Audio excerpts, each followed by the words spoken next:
ನಮಸ್ಕಾರ ಸ್ನೇಹಿತರೆ, ಇವತ್ತು ನಾನು ಮಾತಾಡ್ತಿರೋ ಟಾಪಿಕ್ಕು ಚಿಂತೆ. ಹೈಕ್ ಬಂದಿಲ್ಲ ಅಂದರೂ ಚಿಂತೆ, ಹೈಕ್ ಬಂತು ಅಂದರೆ ಬರೀ ಇಷ್ಟೇ ಬಂತಲ್ಲಪ್ಪ ಮುಂದೇನಪ್ಪ ಗತಿ ಅನ್ನೋ ಚಿಂತೆ, ಲೈಫ್ ಹಿಂಗಾಯ್ತಲ್ಲ ಅನ್ನೋ ಚಿಂತೆ, ಲೈಫ್ ಹೆಂಗಪ್ಪ ಮಾಡೋದು ಅನ್ನೋ ಚಿಂತೆ, ದುಡ್ಡು ಖಾಲಿ ಆಗ್ತಿದೆ ಅನ್ನೋ ಚಿಂತೆ, ದುಡ್ಡು ಹೆಂಗೆ ಮಾಡೋದು ಅನ್ನೋ ಚಿಂತೆ, ಎಕ್ಸಾಮಿಗೆ ರೆಡಿ ಆಗಿಲ್ಲ ಅನ್ನೋ ಚಿಂತೆ, ಎಕ್ಸಾಮಿಗೆ ರೆಡಿ ಆದರೂ ಕ್ವಶನ್ ಏನು ಬರುತ್ತೆ ಅನ್ನೋ ಚಿಂತೆ, ರಿಸಲ್ಟ್ ಬಂದಮೇಲೆ ಮನೆಗೆ ಏನಪ್ಪ ಹೇಳೋದು ಅನ್ನೋ ಚಿಂತೆ. ಈ ಚಿಂತೆ ನಾವು ಮಾಡ್ತಾ ಇದ್ದೀವಿ, ಬಟ್ ಈ ಚಿಂತೆ ಎಷ್ಟರ ಮಟ್ಟಿಗೆ ಉಪಯೋಗ ಆಗ್ತಾ ಇದೆ? ಯಾಕೆ ಅಂದರೆ ಮಾಡೋ ಅಂಥ ಎಲ್ಲ ಚಿಂತೆನೂ ವರ್ಸ್ಟ್ ಕೇಸ್ ಸಿನಾರಿಯೋ ಇರುತ್ತೆ. ನಾವು ಪಾಸಿಟಿವ್ ಕೇಸನ್ನು ಯಾವ ಥರ ಥಿಂಕ್ ಮಾಡ್ತೀವ 99% ಇಲ್ಲ. ನಾವು ಥಿಂಕ್ ಮಾಡೋವಂಥ ಅಷ್ಟು ವರ್ಸ್ಟ್ ಕೇಸ್ ಸಿನಾರಿಯೋದಲ್ಲಿ 85% ಹ್ಯಾಪನ್ ಆಗೋದೇ ಇಲ್ಲ. ಬಟ್ ಆದರೂ ನಾವು ಚಿಂತೆ ಮಾಡೋದನ್ನು ಬಿಡೋದಿಲ್ಲ. ಏನಕ್ಕೆ ಅಂದರೆ ಆ ಚಿಂತೆ ಮಾಡೋದು ಚಟ ಆಗ್ಬಿಟ್ಟಿದೆ.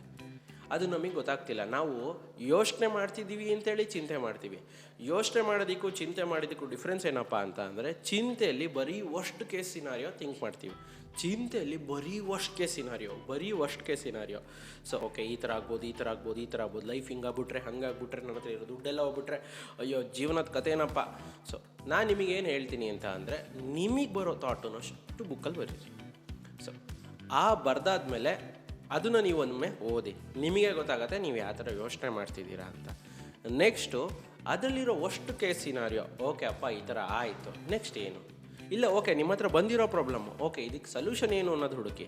ಸೊ ಈ ಪಾಸಿಬಿಲಿಟೀಸ್ ಇಲ್ಲಿ ನೀವು ನೋಡಿದರೆ ಆವಾಗ ನೀವು ಚಿಂತೆಯಿಂದ ಹೊರಗಡೆ ಬರ್ಬೋದು. ಆಮೇಲೆ ಇನ್ನೊಂದೇನಪ್ಪ ಅಂತ ಅಂದರೆ, ಆ ನೆಗೆಟಿವ್ ಥಾಟನ್ನು ಫ್ಯೂಯಲ್ ಮಾಡೋದನ್ನು ಸ್ಟಾಪ್ ಮಾಡಬೇಕು. ಒಂದು ಹೆದರಿಕೆ ಇರ್ಬೋದು, ಇನ್ನೊಂದು ನೆಗೆಟಿವ್ ಥಾಟ್ಸ್ ಇರ್ಬೋದು. ಆ ನೆಗೆಟಿವ್ ಥಾಟ್ಸನ್ನು ಫ್ಯೂಯಲ್ ಮಾಡೋದನ್ನು ಸ್ಟಾಪ್ ಮಾಡಬೇಕು. ಅದು ಯಾವಾಗ ಅಂತಂದರೆ, ನೀವು ನೆಗೆಟಿವ್ ಥಾಟನ್ನು ಚಾಲೆಂಜ್ ಮಾಡೋದ್ರಿಂದ. ಅದೇ ಆಲೋಚನೆ ಮಾಡೋದ್ರಲ್ಲಿ ಪಾಸಿಟಿವ್ ಕೇಸ್ ಸಿನಾರಿಯೋನೂ ಕನ್ಸಿಡರ್ ಮಾಡ್ತೀವಿ, ನೆಗೆಟಿವ್ ಕೇಸ್ ಸಿನಾರಿಯೋನೂ ಥಿಂಕ್ ಮಾಡ್ತೀವಿ. ನಮಗೆ ಈ ಡಿಫ್ರೆನ್ಸೇ ಗೊತ್ತಾಗೋದಿಲ್ಲ. ನಾವು ಯೋಚನೆ ಮಾಡ್ತಿದ್ದೀವಿ ಅಂತ ಚಿಂತೆ ಮಾಡ್ತಾ ಹೋಗ್ತೀವಿ. ಸೊ ಮೊದಲನೇದಾಗಿ ನಾನು ನಿಮಗೇನು ಹೇಳ್ತೀನಿ ಅಂತ ಅಂದರೆ, ನೀವು ಅಂದ್ಕೊಂಡಿರೋ ಥರ ಎಲ್ಲ ನೆಗೆಟಿವ್ ಲೈಫಲ್ಲಿ ಆಗೋದಿದ್ದರೆ ನೀವು ಫಸ್ಟ್ ಆಫ್ ಆಲ್ ಈ ವಿಡಿಯೋ ನೋಡೋ ಸ್ಟೇಜಲ್ಲಿ ನೀವು ಇರ್ತಿರಲಿಲ್ಲ. ಸೊ ನೀವು ಅಂದ್ಕೊಂಡಿರೋದು 85% ಲೈಫಲ್ಲಿ ಆಗೋದೇ ಇಲ್ಲ. ಇನ್ನೊಂದು 10% 15% ಚಾನ್ಸಸ್ ಇರ್ಬೋದು, ಬಟ್ ಅಷ್ಟೇ ಒಳ್ಳೆಯದು ಆಗತ್ತಲ್ವ ಲೈಫಲ್ಲಿ. ಸೊ ನಾನು ನಿಮಗೇನು ಹೇಳ್ತೀನಿ ಅಂತ ಅಂದರೆ, ಆ ವರ್ಸ್ಟ್ ಕೇಸ್ ಸಿನಾರಿಯೋ ಯಾವುದಾಗ್ಬೋದು, ಆ ಸಿನಾರಿಯೋ ಆಯಿತು ಅಂದರೆ ಏನು ಮಾಡೋದು? ಸೊ ನಿಮ್ಮನ್ನು ನೀವು ಇಂಪ್ರೂವ್ಮೆಂಟ್ ಮಾಡೋದನ್ನು ನೋಡಿ. ಯಾವಾಗ ನಿಮ್ಮನ್ನು ನೀವು ಇಂಪ್ರೂವ್ ಮಾಡೋದು ನೋಡ್ತೀರಾ, ಓಕೆ ಬರ್ತಿರೋ ಸಿಚುವೇಶನ್ ಹೆಂಗೆ ಇಂಪ್ರೂವ್ ಮಾಡೋದು ಅಂತ ನೋಡ್ತೀರಾ, ಅವ್ರು ಡೆಫಿನೆಟ್ಲಿ ಥಿಂಗ್ಸ್ ವಿಲ್ ವರ್ಕೌಟ್. ಅಂದ್ಕೊಳ್ತಿರೋ ಎಲ್ಲ ನೆಗೆಟಿವ್ ಸಿನಾರಿಯೋ ಲೈಫಲ್ಲಿ ಆಗತ್ತೆ ಅನ್ನೋದಾಗಿದ್ದರೆ, ನೀವು ಅಂದ್ಕೊಂಡಿರೋ ಥರನೇ ಆಗಬೇಕಿತ್ತಲ್ವಾ? ಆಗಿಲ್ಲಲ್ವಾ? ನೀವು ಅಂದ್ಕೊಂಡಿರೋ 100ರಲ್ಲಿ 1 ಆದರೆ ಹೆಚ್ಚು. ಆ 1 ಆಗಿದ್ದಕ್ಕೆ ಓಕೆ ನಾನು ಅಂದ್ಕೊಂಡಿರೋದು ಕರೆಕ್ಟು ಅಂತ ಆಗತ್ತಾ? ಇನ್ನು ಉಳಿದಿರೋ 99ಕ್ಕೆ ಏನು ಹೇಳ್ತೀರಾ? ಸೊ ಅದಕ್ಕೆ ದೇವರಂತೆ ಇರೋದು ಯಾತಕ್ಕೆ? ಸೊ ನೀವು ನೆಗೆಟಿವ್ ಸಿನಾರಿಯೋ ಬರೆಯೋದಷ್ಟೇ ಅಲ್ದಲೇ ಪಾಸಿಟಿವ್ ಸಿನಾರಿಯೋನೂ ಬರೀ. ಓಕೆ ಈ ಥರ ಒಳ್ಳೇದಾಯಿತು ಅಂದರೆ ಏನು, ಈ ಥರ ಒಳ್ಳೇದಾಯಿತು ಅಂದರೆ ಏನು ಅಂತ.